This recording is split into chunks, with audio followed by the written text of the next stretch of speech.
पहले उधर हम कमरे में बात ऑफिस में कर रहे थे, तो आपने कहा था कि जो अदीब ये कहता है कि भाई मैं अपने लिए लिखता हूँ तो वो छपवाता क्यों है, तो ये बात दुरुस्त नहीं है।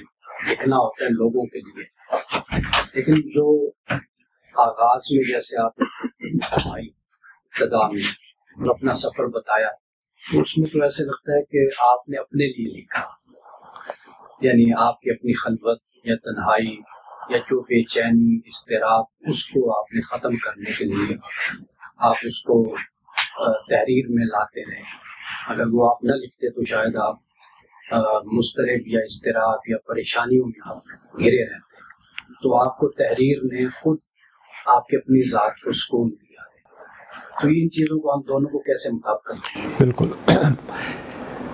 वो मैंने जो बताया कि आगाज़ मैंने डायरी से किया, डायरी का मुझे जो फ़ायदा हुआ वो जो लिखने का तरीका आ गया। ज़ाहिर मैं उससे पहले नहीं लिख सकता था, मैं बोल सकता था, सिर्फ स्कूल कॉलेज के पेपर करता था, वो तो कोई लिखना नहीं है, लेकिन डायरी ने मुझे लिखने के काबिल बनाया। लेकिन वो डायरी, उनमें से कोई एक सफ़ा भी वो छपने के लिए नहीं था, यानी जो मैंने सिर्फ अपनी ज़ात के लिए लिखा वो अपनी ज़ात तक महदूद रहा, उनमें से कोई आज तक एक सफ़ा भी नहीं वो शाया हुआ। ये तो जब मैं एक तरह से आप यूँ समझिए कि एक बच्चे की तरह, जब वो मतलब उसने दौड़ने से पहले चलना सीखना होता है, एक पहला मरहला था, यानी एक तरह के इत्तेफाकी एक राइटर बनने का वो मरहला था। और उनमें कोई, अगर मैं उस वक्त ये सोच के लिखता कि ये एक समाज के लिए चीज़ है तो शायद मैं ना लिख सकता, क्योंकि उस वक्त मैं बिल्कुल एक बच्चा था कि 17, 18, 19 साल मेरी उम्र थी बिल्कुल। तो वो एक, मैं सिर्फ बता रहा था कि राइटिंग, शायद मैं राइटर ना बनता अगर मैं डायरी ना लिखता। लेकिन डायरी, बिल्कुल डायरी है ही टोटल पर्सनल चीज़, वो आदमी अपने लिखता है फिर उसको ज़ाया कर देता है। वो इसी तरह मैंने सारी डायरियाँ ज़ाया कर दी, एक आध कोई बच्ची रखी हुई, मैंने बहुत डायरियाँ लिखी थी, वो सिर्फ अपने पर्सनल के लिए। लेकिन ये जो बाकी जो किताबें छपती हैं, ये इसमें ये तो होता है कि मैं लिखता उस, यानी एक अंदर एक अर्ज है लिखने की वो, लेकिन ये ज़रूर होता है कि मैं ज़ाहिर एक ज़माने के लिए लिख रहा हूँ। इसी वजह से मैं इसकी जो ज़ुबान है उस पर भी तवज्जो देता हूँ कि वो ज़ुबान ऐसी होनी चाहिए जो बिल्कुल एक उस समाज के। सर, दूसरा सवाल आपकी गुफ्तगू से, ये जो तकसीम का आपने जिक्र किया, तो इसके लिए तनव्वु का लफ्ज़, यानी हर सोसाइटी में तनव्वु होता है, तो हमारे यहाँ ये चीज़ें कॉन्फ्लिक्ट, दुश्मनी, मुखालफत, ये क्यों बनता है? यानी कोई बलोची है, कोई पंजाबी है, कोई सिंधी है, अगर कोई मुसलमान है, कोई हिंदू है, कोई सिख है, कोई क्रिश्चियन है, कोई यहूदी है, कोई भी है, तो हम इन सारी अलग-अलग शनाख्तों के साथ क्यों नहीं जी सकते? हमारे यहाँ ये मसला क्यों है? बिल्कुल होना यही चाहिए, जो फरमा रहे हैं बिल्कुल यही होना चाहिए कि इस सारे फ़र्क को तनव्वु के तौर पर लेना चाहिए। और ज़ाहिर तनव्वु किसी माशरे के लिए बहुत एक अहम चीज़ होती है, बहुत एक क़ुव्वत होता है उस माशरे के आगे बढ़ने की। लेकिन हमारे यहाँ वो तनव्वु की बजाय तक़सीम है। आपको वो तक़सीम, मतलब सोशल मीडिया पे सबसे ज़्यादा आपको तक़सीम नज़र आती है, और मतलब जो लिसानी सतह पर भी नज़र आती है। अब सवाल ये कि ये तनव्वु तक़सीम क्यों बना? अब मुझे तो एक, यानी इस एक तारीख़ में इसका जवाब मिलता है कि हमेशा से ये तक़सीम मौजूद नहीं थी। ये जो तक़सीम थी ये कॉलोनियल पीरियड में सामने आई। यानी जो कॉलोनियल पीरियड है, ये हमारी पूरी जो बरे-सग़ीर की तारीख़ है उसमें इसने इस तक़सीम, मैंने इस पर लिखा भी बहुत है, आपने किताबें देखी हैं, वहाँ से ये तक़सीम आगाज़ हुआ है कि वो जो पुरानी, ये तो बच्चा जानता है कि डिवाइड एंड रूल, ये तक़सीम आप उस वक्त करते हैं जब आपने लोगों को आपस में, यानी लोग बजाय इसके कि मिलकर आपके ख़िलाफ़ लड़ें, आप कहते हैं हम अपना लड़ते रहें। अब आप देखिए कि उर्दू ज़ुबान जो थी, ये तो हिंदुस्तान में पैदा हुई, इसमें शुरू में हिंदू भी बेशुमार राइटर थे, मुसलमान भी थे। बाद में जो लिसानी तक़सीम हुई, हिंदी उर्दू का सारा मसला वो अंग्रेज़ों का पैदा करता है, और उन्होंने अपने सियासी मकासद के लिए पैदा किया था। इसी तरह उन्होंने ख़ुद मुसलमानों के अंदर जो एक फ़िरकावारियत थी वो पैदा की। मैं एक जगह पढ़ रहा था, जोश मली आबादी की आप बीती जो यादों की बारात है, उसमें एक जगह आता है कि लखनऊ में जो मुहर्रम के जुलूस होते थे, उससे पहले जो अहले तसन्नुत होते थे, अहले तशय्यो का जुलूस होता है, तो वो उसमें सबील लगाकर खड़े होते थे, वो मदद करते, हिंदू भी खड़े होते थे, वो सारे। लेकिन वो कहने लगे कि अंग्रेज़ों ने जानबूझकर वो लोग भेजने शुरू किए जो उनके मुकाबले आके नारे लगाने शुरू कर देते, साहबा के नारे लगाने शुरू कर दिए। और वो जोश वाली आबादी की गवाही है कि वो जानबूझकर किया जाता था कि ताकि एक तकसीम जो हिंदू और मुसलमान के दरमियान है, वो तकसीम मुसलमानों के अंदर आगे मज़ीद उसकी है, यानी जहाँ फ़र्क मौजूद है, फ़र्क को तकसीम तब्दील कर देना। मतलब अब जैसे अंग्रेज़ी है, आपने अंग्रेज़ी को बतौर ज़ुबान अगर आप मुतारिफ़ करवाते कोई हर्ज नहीं था। अंग्रेज़ी एक ज़ुबान है जो दुनिया की जिस दूसरी ज़ुबानें हैं, लेकिन आपने अंग्रेज़ी ज़ुबान के साथ जो तस्वुरात वाबस्ता किया, आपने कहा जी अंग्रेज़ी का मतलब है जदीद होना, अंग्रेज़ी का मतलब होता है हुक्मरानी की ज़ुबान होना, अंग्रेज़ी का मतलब होता है तहज़ीब की ज़ुबान होना। भाई तहज़ीब की ज़ुबान तो पंजाबी भी है, ये कैसे हो सकता है कि पंजाबी बोलने वाला गैर महज़ब अंग्रेज़ी बोलने वाला। तो ये जो सारी तकसीम यानी ये लसानी सतह पे तकसीम थी कि आपने अपनी ज़ुबान को दुनिया की सबसे महज़ब ज़ुबान, हालांकि कि अंग्रेज़ी में गालियाँ नहीं हैं। आप शेक्सपियर के ड्रामे पढ़ें, दूसरे पढ़ें, उनमें इतने ज़्यादा ये आसेब, यानी उन्हें कहा जी, उन्हें कहने लगे ये आपकी जो दास्तानें हैं इसमें तो आसेब होते हैं, इसमें जिन परियाँ होती हैं, और हमारे देखें हमारे, हालांकि उनके यहाँ ये सबसे ज़्यादा है। ख़ुद शेक्सपियर के ड्रामों में जो ये आसेब हैं, अफरीत हैं, ये सब कुछ है। हैरी पॉटर जो मौजूदा है उसमें भी ये सब कुछ है, लेकिन वो अपने आप को रैशनल। तो ये जो तकसीम थी, अब हमने क्या किया कि जो हमें पाकिस्तान बनने के बाद पहला काम ये करना चाहिए था कि जो इल्मी तारीख़ी साख्तें कॉलोनियल पीरियड के दरमियान बनी थी उनको डिसमेंटल कर देना था। यानी असल आज़ादी तो ये थी कि जो स्ट्रक्चर हमारे जहन में कॉलोनियल पीरियड में बने हैं, इल्म के स्ट्रक्चर, कल्चर के स्ट्रक्चर, सोचने के स्ट्रक्चर, उनसे हमें आज़ादी चाहिए थी। तो हमने काम नहीं किया, तो इसलिए वो एक तकसीम मौजूद है। अब भी आप देखिए कि जो तकसीम, सबसे बड़ी तकसीम तो आपके 4 दर्जाती निज़ाम तालीम से पैदा होती है।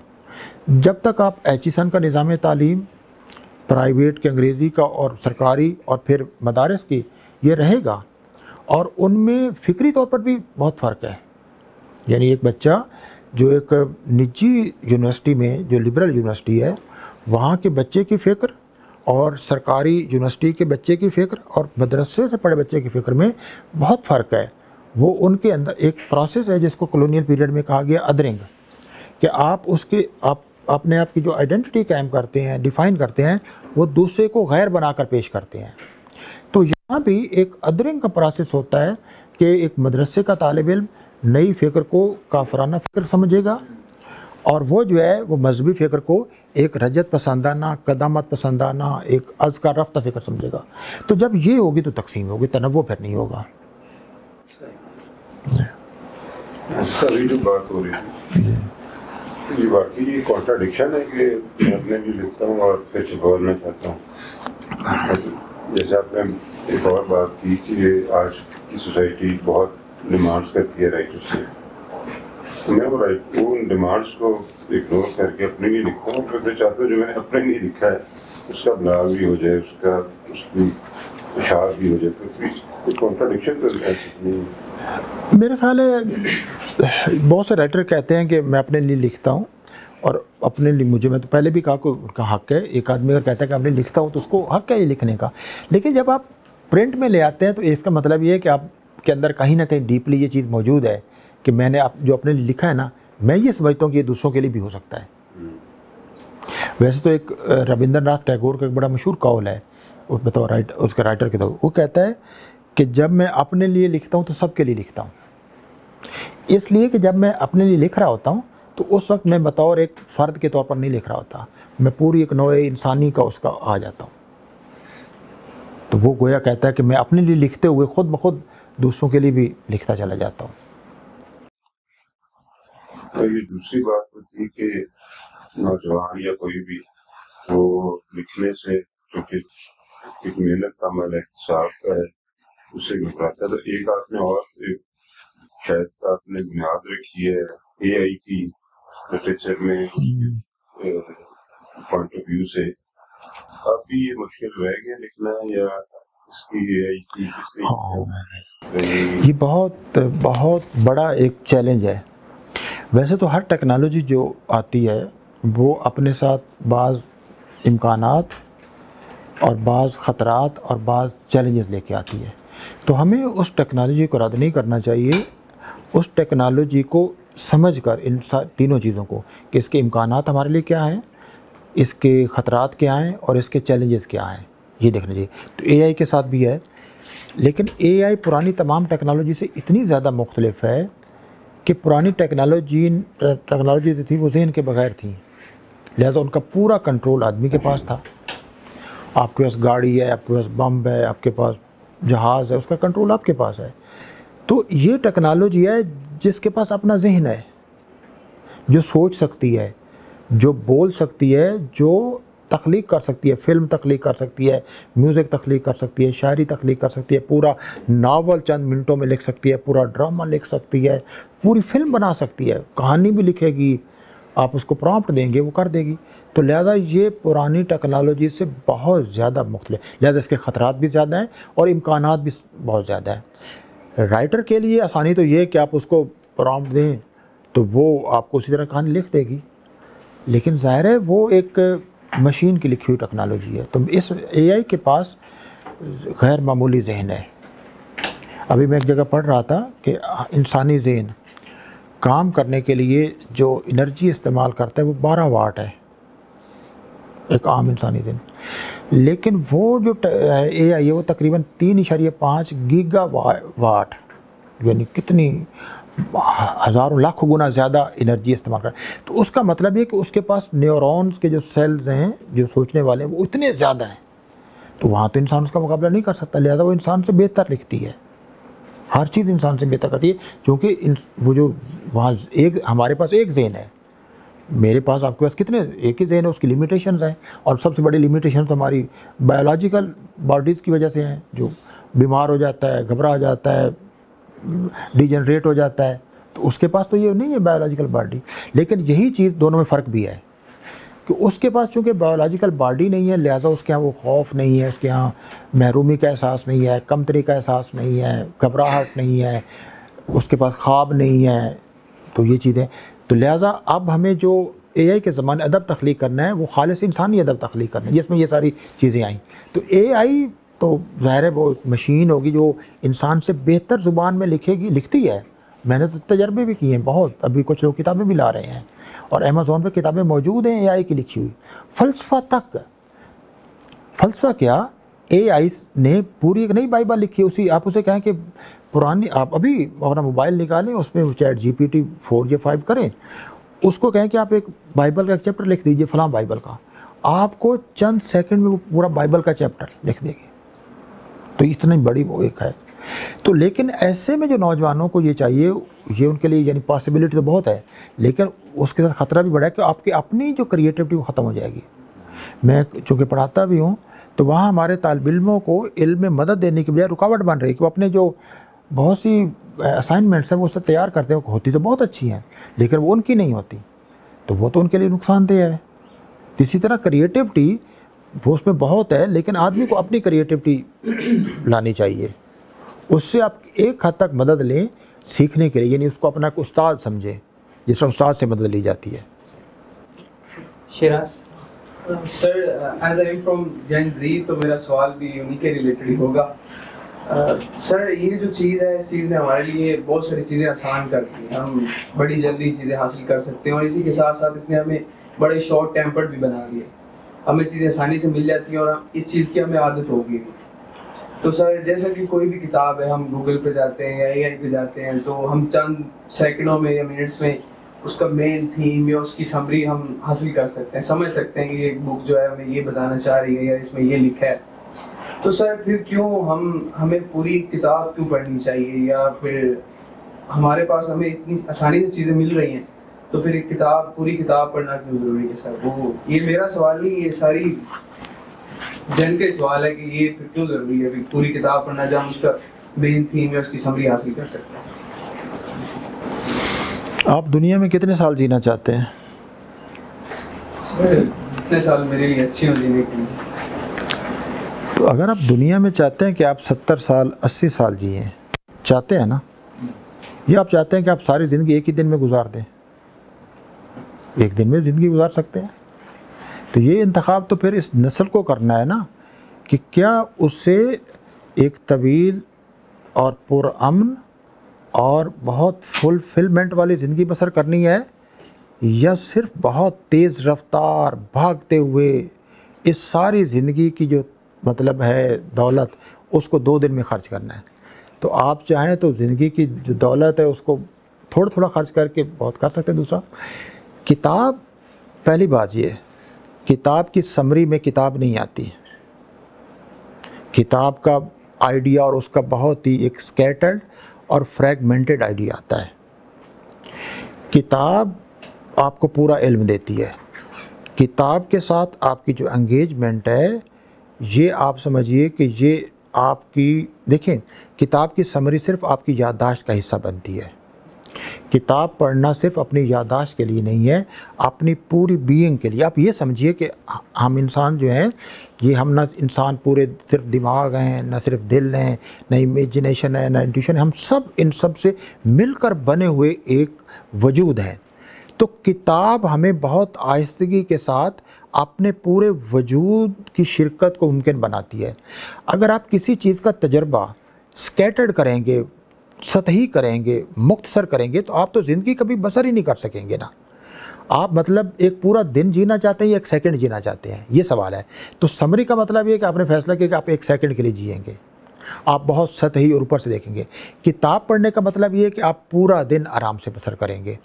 और दूसरी, अगर मुझे आपको ये थ्योरेटिकल बातें आपको नहीं लगती, तो आपको कभी तन्हाई में मोबाइल ऑफ करके किताब के, अपनी पसंदीदा किताब के 10-12 सफ़े पढ़िए।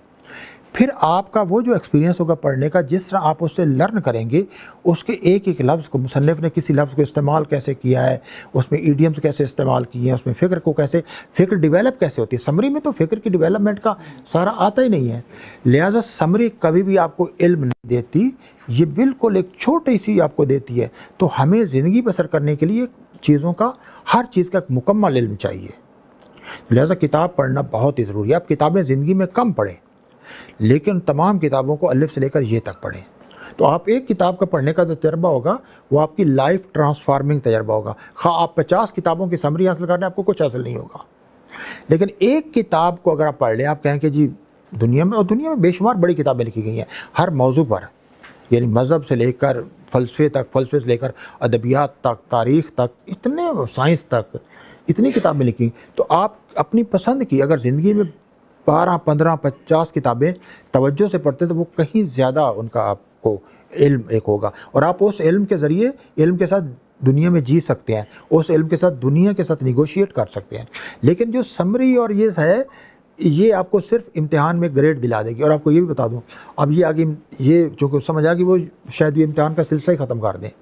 समरी जिससे आप लिखते हैं, वो दूसरा तरीका इख्तियार करेंगे। वैसे भी समरी में अगर उस किताब का पूरा वो आ जाता है, तो राइटर की सिर्फ समरी कितनी लिखता, वो पूरी किताब लिखता। ज़ाहिर उसको क्या ज़रूरत थी कि वो इतनी बड़ी किताब। डॉक्टर साहब, ये जो बेटे ने सवाल किया है या जिस पे हम बात कर रहे हैं, एक तो खैर जो नई नस्ल है वो AI को कहती है ये असली इंटेलिजेंस है। असली इंटेलिजेंस, वो आर्टिफिशियल नहीं कहते, कहते हैं असली इंटेलिजेंस है। लेकिन हम ये देखते हैं कि एक स्टूडेंट मैट्रिक में आता है और FSC, PA, PS, MPhil, PhD तक आ जाता है, तो वो इसी की मदद से करता है बैठ के असाइनमेंट, जैसे आपका तो अपना भी इवन के थीसिस लिख लेते हैं, और सारे प्रोसेस को कंप्लीट करने के बाद अच्छी जॉब या बिजनेस भी करते हैं बच्चे, उसके बाद वो अर्न करके एक अच्छा लिवलीहुड बना लेते हैं, अच्छा घर बना लेते हैं, अच्छी रहाइश बना लेते हैं। तो उनको, उन बच्चों को क्या ज़रूरत है इसकी कि फ़लसफ़ा ज़िंदगी क्या है, मौत व हयात क्या है, ज़िंदगी का पूरा फ़लसफ़ा जानने की क्या हाजत है उनकी, जिससे वो पूरी किताब पढ़ें या पूरे नज़म पे गौर करें। देखिए, ज़रूरत तो है, उसका इनकार करें तो अलग बात है। आप उनकी क्वालिटी ऑफ लाइफ देखें, क्वालिटी ऑफ लाइफ क्या है उनकी। ये भी देखें ना, ये नौजवान जल्दी तैश में क्यों आ जाते हैं, इनको मतलब इनका ज़हन हर वक्त मुंतशिर क्यों रहता है। ये किसी चीज़ पे पूरी तरह आप ज़िंदगी कौन सी बसर कर रहे हैं, सिर्फ एक टेस्ट कीजिए, आप किसी चीज़ पे कितनी देर फोकस कर सकते हैं। तो वो ज़िंदगी का फ़लसफ़ा इसलिए कि आप ज़िंदगी पे देर तक फोकस करना सीखें, मतलब वरना तो आप ज़िंदगी बसर नहीं कर रहे, ज़िंदगी आपको बसर कर रही है। फिर छोटा बच्चा हम देखते हैं ना, यानी 3 साल का 2 साल का बच्चा, तो वो दूध नहीं पीता, खाना नहीं खाता जब तक कि स्क्रीन सामने नहीं होती, वो वॉशरूम नहीं जाता जब तक स्क्रीन सामने, किसको लेके वो परवान चढ़ रहा है। तो इसके बाद उसको यानी इस सवाल, ये तो मेरा और आपका सवाल तो हो सकता है हमारी एज के लोगों का, लेकिन इस सवाल से कि ज़िंदगी क्या है, इसकी हकीकत क्या है, वो कोई मायने नहीं रखता। देखिए वो उनकी मर्ज़ी है हमारी तो, लेकिन मैं आपको बताऊँ इसके ज़िम्मेदार वालिदैन हैं और ये इतना खौफनाक है। मेरे एक दोस्त है हिंदुस्तान में, उनका एक बेटा है तो वो बहुत पुराने मेरे दोस्त हैं, बात होती रहती है। तो कहने लगे मेरा बेटा बड़ा बीमार रहता है। तो मैंने कहा क्या हुआ? कहने लगे कि मैं तो यूनिवर्सिटी चला जाता हूँ, पीछे मिसेज होती थी, वो बेटा जब 1.5 साल का हुआ, जब उसने बोलना शुरू किया तो माँ ने इसी तरह मोबाइल उसको दे दिया, ख़ुद वो फ़ोन पे अपने वालिदैन के साथ बात करती रहती थी, उसको दे दिया। बच्चा जब ज़ुबान सीख रहा था तो उसी दौरान उसने मोबाइल लिया और वो 4 साल का बच्चा हो के अभी तक ज़ुबान बोल नहीं सकता। उसकी मुसलसल इलाज चल रहा है कि डॉक्टर ने ये कहा कि जिस वक्त इसकी ज़ुबान सीखने की उम्र थी आपने उसको मोबाइल पे लगा दिया और उसने ये देखा कि अब ज़ुबान सीखने की ज़रूरत, सुनने की ज़रूरत ही नहीं जानने की, वो कार्टून देखने लगा। तो उसके नतीजे में उसकी जो लैंग्वेज की बोलने की कैपेबिलिटी है वो डेवलप ही नहीं हुई सिरे से। इसी तरह ये जो बच्चों को दिया जाता है, इसी तरह उनकी बहुत सी जो सलाहियतें बुनियादी वो नशोनुमा नहीं पा सकती और वो सारी उम्र, यानी उसके ज़िम्मेदार वालिदैन हैं, सारी उम्र उसके साथ रहते हैं। मतलब आपको मोबाइल देने की एक बच्चों को उम्र है, मतलब जिस तरह शादी की एक उम्र है ना, तो बच्चों को मोबाइल देने की भी एक उम्र है उनको ज़्यादा। और जो अच्छे समझदार वालिदैन हैं वो बच्चों को ज़्यादा फ़िज़िकल एक्टिविटी रखते हैं, बच्चों को फ़िज़िकल एक्टिविटी में ज़्यादा रखते हैं। तो ये तो एक आसाइश पसंद और नौदौलती वालिदैन हैं जो बच्चों को ये सब कुछ देते हैं और वो बच्चों की सलाहियतों को बहुत शदीद नुकसान पहुंचा रहे हैं। डॉक्टर साहब आपकी पहचान का एक दूसरा मौजूद इस पर रकम बात हुई जो जदीदियत और अच्छा ये जो कॉलोनियल पीरियड है इस हवाले से, तो आपकी तहरीरों से ये मिलता है कि जो नौआबादियाती दौर है पूरा, इस पर तश्कील हुई है मज़हब की, मुआशरत की, मईशत की, हम जो कुछ भी हैं उसी की शक्ल है। तो अब पाकिस्तान हिंदुस्तान में मुख्तलिफ फ़िक्र के लोग पैदा हो गए, कुछ ने रद्दे नौआबादियात का फ़लसफ़ा अपना लिया, किसने अलाइन कर लिया अपने आप को, किस दरमियान की राह इख्तियार की। तो अगर रद्दे नौआबादियात का फ़लसफ़ा में इख्तियार करने के लिए उसको तनकीद करते हो तो फिर हम रिलेट कर पाएंगे अपने आप को। देखिए ये सिर्फ हमारी तारीख़ में नहीं, पूरी दुनिया की तारीख़ में जो कॉलोनियल पीरियड है इसके बहुत असरात हैं। मतलब इस वक्त जब हम बात कर रहे हैं तो इस वक्त एक जंग चल रही है जो इज़राइल और ईरान की। आप ज़रा देखिए कि मिडल ईस्ट के जितने मसाइल हैं, जो कन्फ्लिक्ट हैं, ये कब पैदा हुए? कॉलोनियल पीरियड में पैदा हुए। बरतानिया बराह रास्त इसका ज़िम्मेदार है। अब हुआ ये कि जब बरतानिया ने कॉलोनियलिज्म उसका ख़त्म हो गया, दूसरी जंग अज़ीम में वो इतना गरीब हो गया कि वहाँ लोगों को उसने राशनें करनी पड़ी तो उसने छोड़ दिया। वो तो वरना नहीं छोड़ना चाहता था, वो तो सारी दौलत उनको आ रही थी, लेकिन वो पीछे क्या कर गया, पीछे ये कर गया कि मुझ पे ज़िम्मेदारी न डाली जाए। चुनांचे पीछे जो लोग आए उन्होंने कहा जी ये जो आपके सारे मसाइल हैं इसके ज़िम्मेदार तो आप ख़ुद हैं।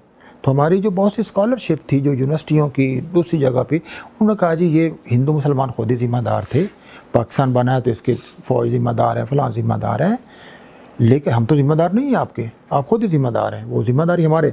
तो अब हम उनको अब भी याद करते हैं कि वो बारे हमारे मोहसिन थे, सारा कुछ थे, लेकिन हकीकत ये कि इस सोसाइटी के फैब्रिक को जिस तरह कॉलोनियल पीरियड में तोड़ा गया और वो अब तक वो चला आ रहा है, यानी हमारे इस वक्त भी जितने मसाइल हैं उन मसाइल वो ज़्यादा ख़राब इसलिए हुए हैं कि हमने जो उन मसाइल को समझकर हल करना था, यानी अपने आप को डीकोलोनाइज़ करना, हम यानी बीमार थे, आप समझिए, या आप नफ्सियात की इस्तिलाह में हम एक कॉलोनियल ट्रॉमा से गुज़रे। तो जो सदमे का मरीज़ होता है उसका इलाज किया जाता है ना, तो हमने उसका इलाज नहीं किया तो वो सदमा जिसको कहते हैं कि इंटरजनरेशनल वो पहुंचता चला गया है, तो वो अब तक चला रहा है, हमारी ज़ुबान में है, हमारे कल्चर में है। मसलन अब एक जैसे मशरिक़ और मगरिब की कन्फ्लिक्ट, साइंस और मज़हब की कन्फ्लिक्ट, ये यहाँ तो कभी नहीं था ना, ये मबाइस थे, लेकिन ये जो कन्फ्लिक्ट की सूरत पैदा हुई और हमारे यहाँ जदीद इल्म से जो नफ़रत पैदा हुई, यानी एक तरह हमारा जो, बल्कि हमारा कहना सोसाइटी का जो रवैया था, इसको एम्बिवलेंट कहते हैं कि हम मशरिक़ की आरज़ू भी करते हैं, मगरिब की आरज़ू भी करते हैं, मगरिब से नफ़रत भी करते हैं। हम मगरिब की बहुत सी चीज़ों को इख्तियार भी करते हैं और जिन चीज़ों को इख्तियार किया वही मगरिब को गालियाँ भी देते हैं। अब ये जो, और ये बड़ा खौफनाक रवैया है कि आप ये दोनों जो मुतज़ाद और मुतसादिम जज्बात हैं, जो एम्बिवलेंस के जज्बात हैं, आप इनको लेके चल रहे हैं।